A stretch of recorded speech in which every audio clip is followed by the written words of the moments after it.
conversation with leaders who serve the public good. My name is Trevor Brown, and I'm privileged to serve as the Dean of the John Glenn College of Public Affairs at The Ohio State University, where we aspire to fulfill a simple phrase that Senator John Glenn used to describe what we do: inspire citizenship and develop leadership. I also have the honor of serving as the host of this conversation series. So welcome to a thoughtful and reflective conversation about leadership and public service. I'm joined today by Ray Justice, the Administrator for Learning and Talent Development in the State of Ohio's Department of Administrative Services. Ray has served in a variety of human resource roles for the state of Ohio for over a decade. Before that, he worked in human resource roles for the Columbus Dispatch, Citigroup Financial Services, and York Risk Services Group.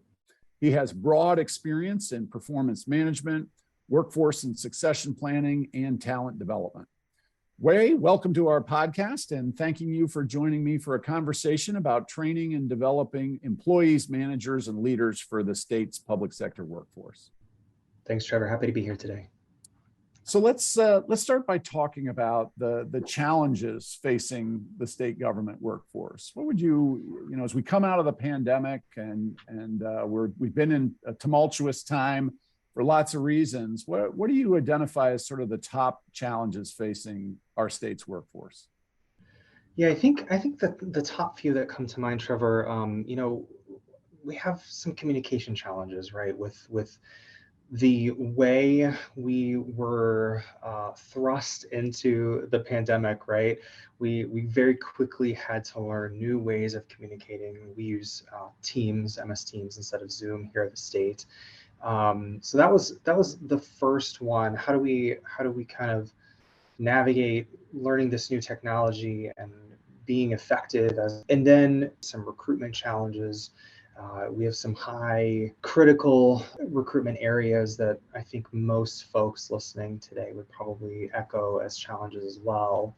Then we talk a little bit too about engagement and fulfillment. How do we keep folks in it, right? We hear about quiet quitting lately a lot, right? How do we kind of move past that and understand why that's happening and move folks beyond?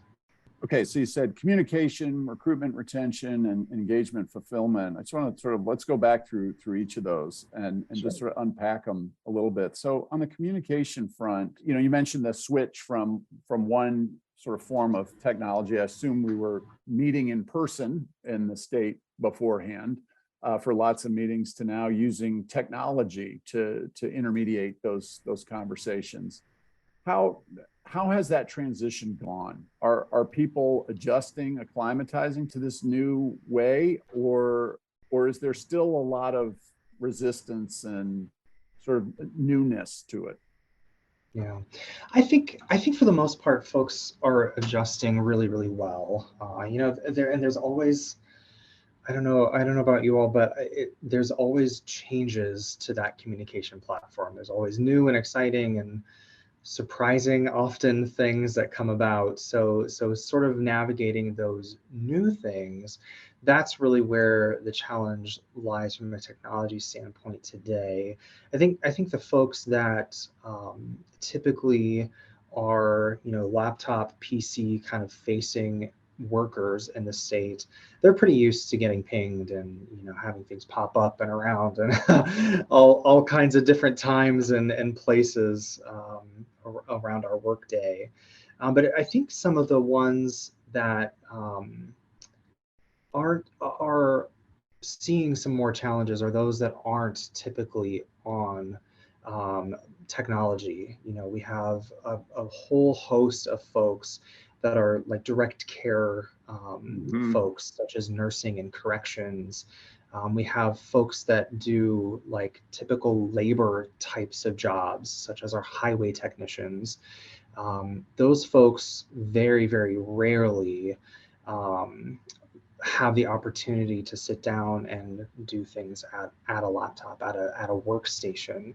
So for some of them, I'm imagining those folks are maybe more business as usual, or business, BC pre coronavirus. It's kind of a mix. I think for the world that I live in, the world that I work in, typically folks are very well used to working and collaborating through this online platform, and we're kind of back and forth in and out of the office as well. So some folks have a chance to collaborate in person again as well. Just one last follow-up on this, and I appreciate the distinction of it's good to remember that the state's workforce is variegated. You got different kinds of roles and people performing, inherently in-person, face-to-face activities, and others who can be wherever they can be. Talking about those who now can work remotely, I read somewhere recently that in the push to bring people back to an office environment, the real beneficiaries of that are the managers. That managers enjoy having the people under them to be able to see what they're doing and have sort of visible evidence that work is occurring. Whereas for workers, they may find there's a high degree of productivity for being on their own in someplace else where they're not distracted by a boss coming in or a coworker. What's your own personal sense? Like, is it a manager's dream to have his or her teammates all around him or her, or is it the case that the state's managers are much more comfortable now with a flexible work environment? I think that's a great question, Trevor. So I think you'll see kind of a little bit of both. I think for my own personal world, I oversee a team of I'm number 7 on my team, and then around me I have a team of I don't know, maybe 7 to 10 other folks too within our Office of Talent Management, and for us, we've really benefited from coming back and talking in person. For instance, just last week, I took my leaders that report to me offsite for a strategic planning meeting, and we haven't had the opportunity to do that in 2+ years now. So it was really exciting to just meet and talk and have some fun and funny, silly conversations interspersed with all the work stuff, right? But each agency is sort of doing its own thing, so to speak, in terms of whether or not they're bringing folks back, part-time, full-time. It just really, there's a lot of variance out there. So it kind of depends on who you speak to these days. So let's take the second 2 areas you mentioned, kind of combine them. That's sort of in the midst of the Great Resignation. The labor market is it formerly very, very hot, and now it's kind of confusing, where there are certain areas where people are struggling to find jobs, and then there are other areas where employers can't find enough people to fulfill those jobs. But there's still a lot of dynamism in the market. People can choose to do lots of different things. Connect for me the challenges of that sort of classic, how do we recruit the best in and retain them, with engagement and fulfillment. What are you seeing in the state as right now in terms of the challenges that exist of keeping people engaged and fulfilled, and hence wanting to stay in those positions? Yeah. So, there's a lot of I don't know if you've ever heard this, Trevor. I'm sure this is going to be a shock, but as public servants, a lot of times we get a little bit of a bad rap, right? So we think they're lazy, they couldn't maybe get a job elsewhere, those kinds of things. But I would argue that the exact opposite is true. I think the folks that come into the state have a reason for coming here, right? If maybe it's stability, maybe it's something along, personally, but I think a lot of times, especially the newer generations that are coming into the workforce, they're really emotionally invested in some greater good, in some public entity or service or cause, if you will, to come in and make a difference, right? And it's not for them necessarily, oh, I need a guaranteed 30-year window, right, of stable employment, right? It's no, I see this issue in my community and I want to go fix it. I want to be a part of fixing something in my world. So I think being able to tie back to the impact that folks have in their world, in their job, and sometimes as leaders we have to kind of pull things out for our folks at times, Yeah. help them see that impact if it's sort of lost or maybe not as fresh. But I think, one thing that our deputy director has done in recent months is construct our True North document. So we have a very clear vision, a very clear mission, and a few core values, and we call that our True North. And so for us being able to point back to this is why, this is our purpose, this is our driving force, I think that goes a really long way to helping folks stay motivated. And then in the engagement and fulfillment component, my role in the state, being able to build learning programs, being able to take people on their developmental journey throughout their state career. I think that can help a little bit too with engagement and fulfillment, being able to tie back to, this is what I'm doing today, but these are the different rungs on my proverbial career ladder. But here's another ladder I might be interested over there, or there's another complete career change that I'm interested in exploring. Helping people be able to understand what all the state does is really exciting as well. And I think that keeps folks, I think, in my humble opinion, can help keep folks around a little bit longer. Well, that's such an important point, and I'm so glad to hear you say that. I think that aligns with the way we teach in the Glenn College too. And I'll use that metaphor. I loved your juxtaposition of the importance of mission, that public service mission, with that ladder, the career development ladder. And I think the effective manager leader is the one that can connect your personal ladder to that mission, right? Like, here are those rungs you need to climb on that ladder to help us pursue that grand vision or mission of the agency, the organization, the department, whatever. And that we try to counsel students is effective leadership and management, is finding that connection point. So let's talk about that developmental ladder that you oversee. So we'll transition to talking about the skills and competencies needed to succeed as a worker, manager, leader in the state.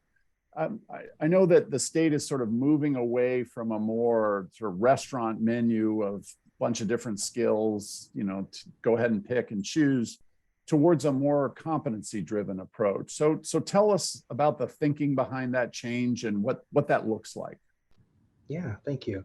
So kind of to step back for a second, so the state operates on, we have a pretty comprehensive competency model that's been in place for 8 or 9 years now or so.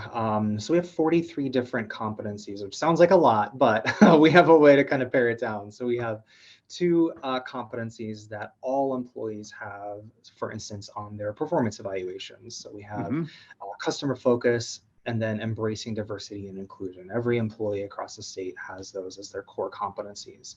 And then we have a couple different ways that we model competency application depending on folks' level and their job. So every job title has 3 competencies, 3 major competencies that are tied directly to it.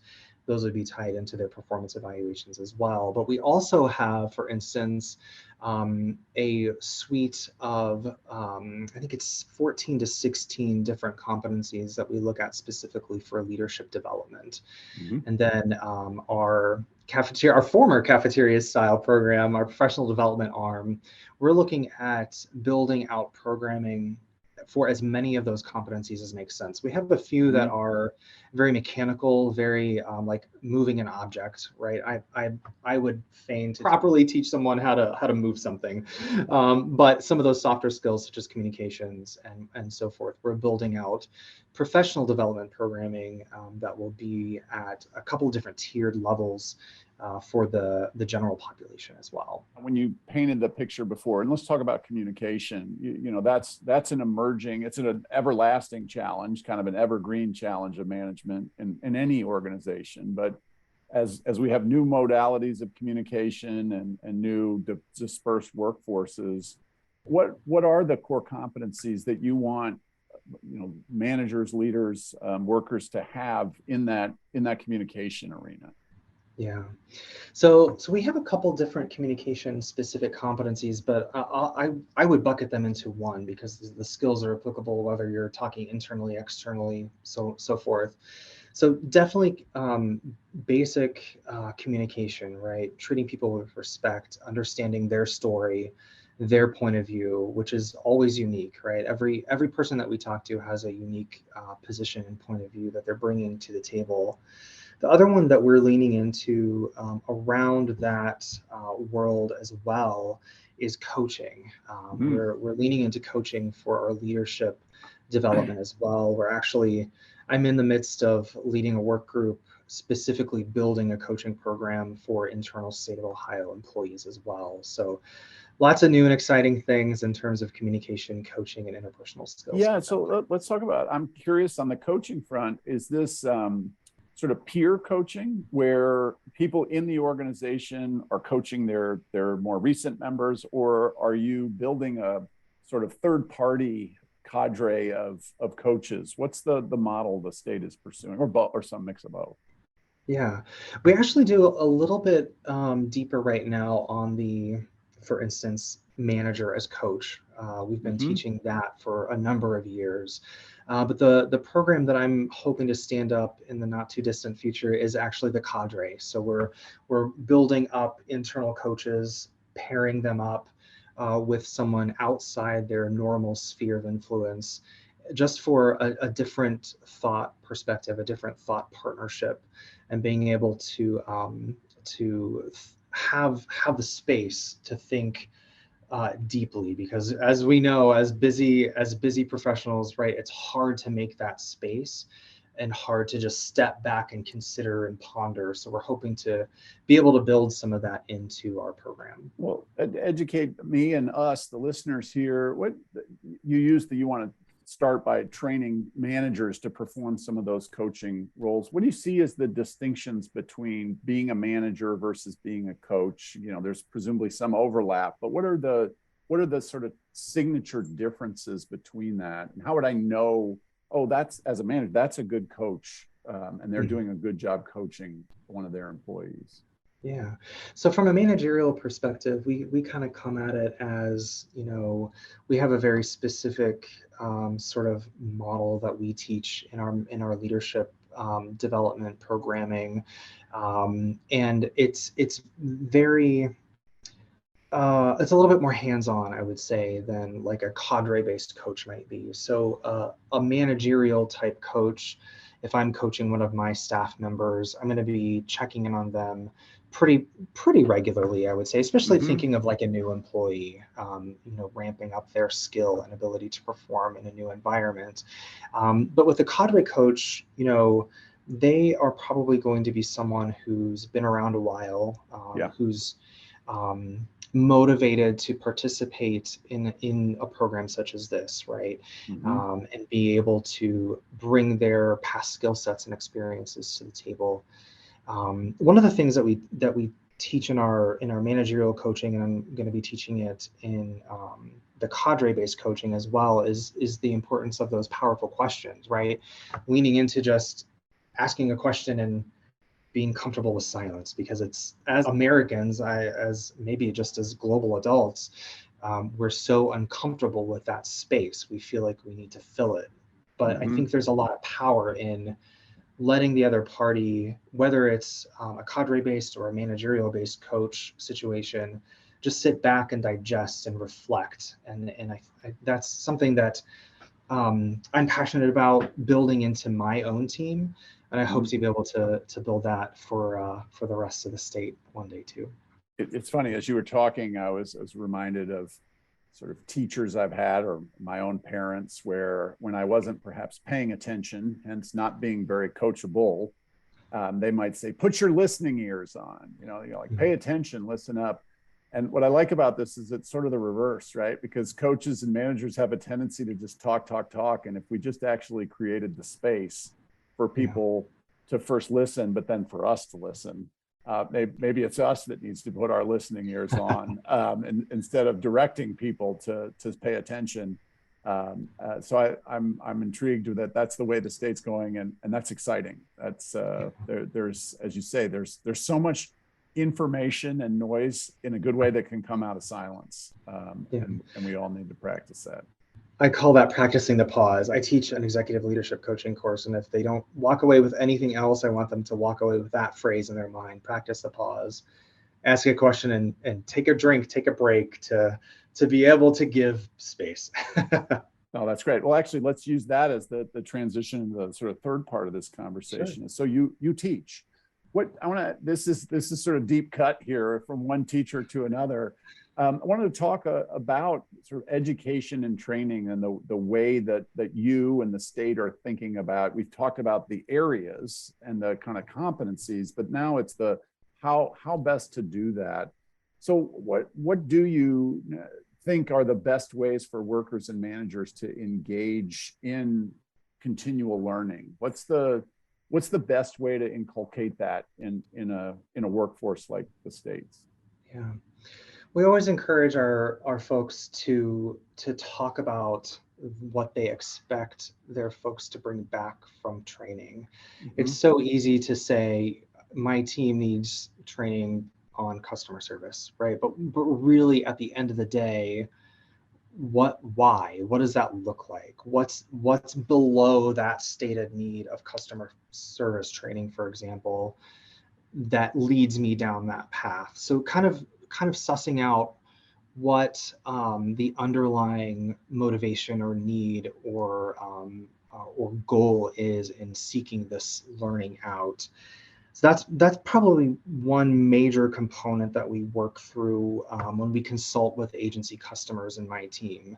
We get down to the bottom level and really try to understand where they're coming from and make sure what we're providing really hits to the heart of what their goal is. Another thing that comes to mind, Trevor, is setting the example, setting the expectation of, this is important in my own professional development as a leader.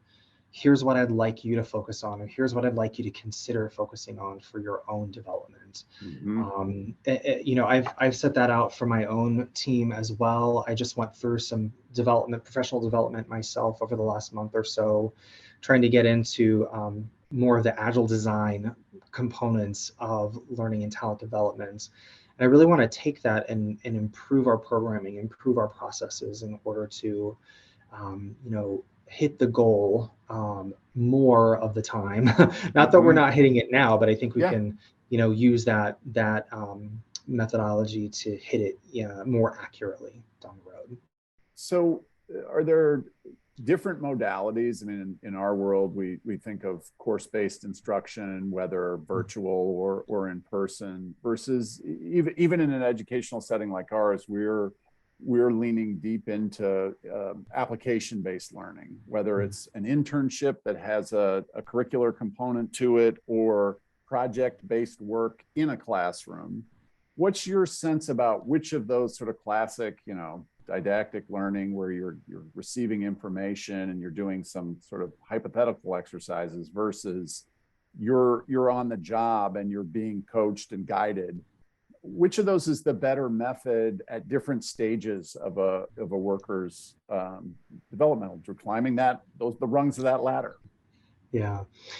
So what we noticed in our I'll go back to sort of that cafeteria style, choose it and put on your tray kind of learning. We noticed that a lot of that curriculum was very entry level based. It was at like a novice level, and it wasn't going too far beyond that. And we realized that we needed to give more. So beyond that entry level sort of choose this, that, and the other, we're like I mentioned, starting to tie some of those pieces into our competency model, making sure that we're developing those skills. But throughout that developmental journey, we're building on those practical application kind of components as well. So instead of just talking at someone, whether it's through a screen or in a classroom, what have you, we're building in those activities to be able to experience things in a safe environment. And then once they go into more of a proficiency or an expert level, they'll have more independent courseware to complete and a few projects here and there, even as far as something like a capstone-ish or like component to prove that, you know, they made it through all these things, they applied it, they understand how to apply it in their world, and this is the culmination of that. We see that a lot in our leadership development as well. So we have, especially our executive level leadership courseware, it's very, it's almost like a facilitated discussion in a lot of the courses. We pose questions, they teach back, they put something together in their small groups and breakouts and teach it back to the larger group. And then that does culminate into a more traditional capstone-like project where they present it back in their final course and apply all of the principles back in one setting. Again, there's a lot of synchronicity between the way sort of formal education is evolving and the way you all are thinking about education and training in the workspace. Do you have a sense of the preference of workers for one modality over another? I can imagine this isn't a setup to say that one is better than the other. It's if I was super busy and I've got trying to juggle work-life commitments, maybe that sort of traditional courseware approach, like that fits what I need because of where I am in my life, versus at other times, I may be like, I'm about to start this new phase of my career and I really want to build my confidence to see how would I translate some of that knowledge and apply it in the workplace. I'm just curious, are you getting a sense of, is it different people, it's different fit, or is there one way or the other that you're seeing as preferential? Yeah, that's a great question. So we kind of see that at the moment, less is more in terms of time spent viewing or watching or listening. So we try to make the most of that time that we have folks engaged in a classroom experience or classroom virtual or in-person kind of experience. So lots of those activities, lots of experiences, role plays, scenarios, case study kind of things. But for the majority of folks, you know, they want something quick. They want it when they need it, how they need it, those kinds of things. So we're leaning into more micro-based learnings, so less than 10-minute snippets. Even if we have a longer term or a larger piece, let's say we have a 2-hour course, we break that out into chapters where they can come back and do the rest of it later, and they don't have to, you know, do everything in that 1-2 hour chunk. But I'll go back to our executives as another example. So they really, they're pulled in so many different directions, right? And so it's easy for them to say, you know, I don't have time. I just can't do it. But we're finding with our executive level programming that they're really hungry for it. We have great engagement, great feedback, and those really are more traditional in class. We do it virtually right now, but it's a 2-hour block every other week for about 5 or 6 weeks. And we have great feedback. It's probably one of our best assessed pieces of courseware or sets of courseware right now. And just the discussion, the learning, the connection that they make throughout their time in that virtual room right now, I think has been really valuable for them. So Ray, as I pull this to a close, I want to sort of step way back. You and I are in the same business. We're in the business of helping public sector professionals be the best they can be through education and training. But as we come out of a fiscal crisis, it's often education and training is often like the first thing to go when resources are tight. Executives often think, well, that's something we can do without. How do we keep that personal development, that professional growth, that commitment to learning? how do we keep that top of mind and create a deep commitment to a culture of continuous learning throughout the state? Yeah, that's a really big question. Yeah, nothing like ending with a challenge, right? So, Yeah. so I think it's really important to have it baked into the culture and across the state enterprise, right? We have upwards of 50,000 employees across many different agencies, each with their own. Even within agencies, some have their own micro cultures, depending on Hmm. location and region and all that.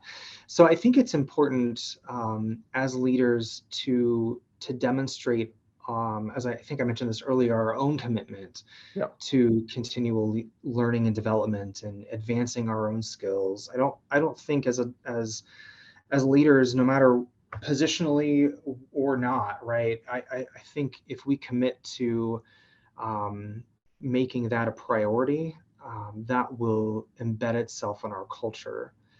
I think one of the other things that comes to mind too, and something that I'm working with my leadership on right now, is the story that leadership, learning measurement takes, right? So what kind of story do we want to tell with where we've been and where we're headed in our learning journey? What benefits have, our learning experiences, um, shown? How have they manifested themselves? How have we implemented those learnings to make our workplaces better, to improve our processes, our policies? And then, taking that further, how has that impacted our customers, our constituencies, right? It's not just about learning to make myself feel good and get more money or get a better position. It's, especially in public service, I think it's really key to demonstrate, I did this thing over here, so it will have this impact in the long term. So building that into the culture and showing the impact that it has, I think will be a great selling point. I hope will be a great selling point, to continue down the path of learning and development. Well, Ray, you're a great salesman to me. You may be preaching to the choir, but I'm buying. I've really enjoyed our conversation, and I want to thank you on behalf of the citizens of the state of Ohio and the Glenn College for your commitment to helping prepare this next generation of public servants and making sure that they're doing their job to advance the mission of their agencies and ultimately, as you said, that one core competency of customer service and being customer facing, as well as serving diversity, equity, inclusion. So thank you for your great service, and thank you for the conversation. Yeah, thanks for having me, Trevor. I appreciate it.